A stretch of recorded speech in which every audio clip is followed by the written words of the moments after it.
Ropuina ki o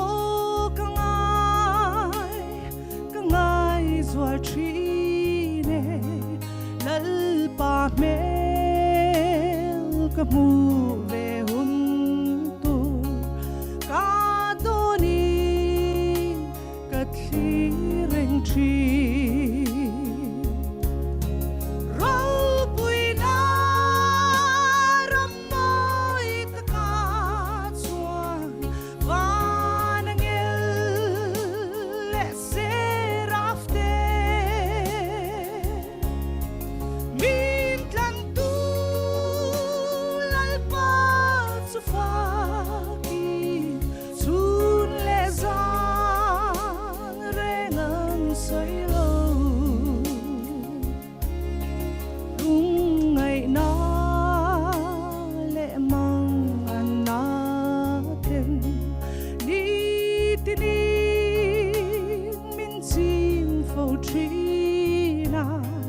thi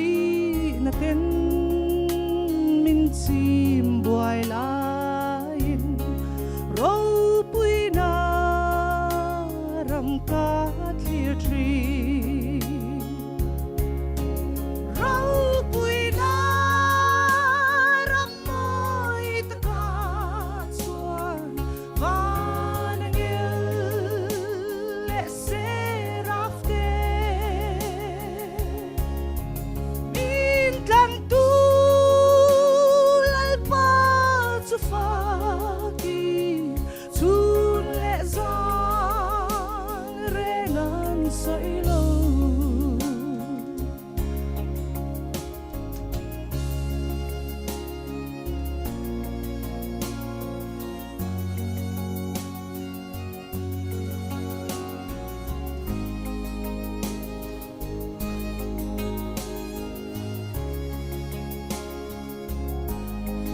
Ropuina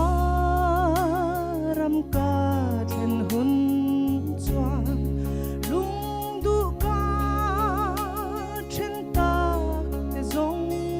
ne bang lovin lalpa chu fakin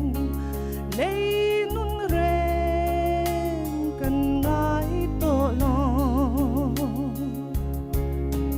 Ropuina ram moi ta ka chuan van ngel le se rafte min tlam tu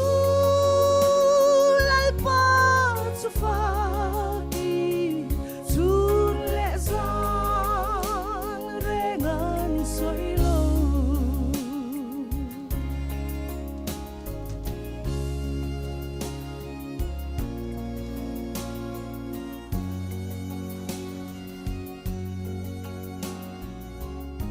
Amen.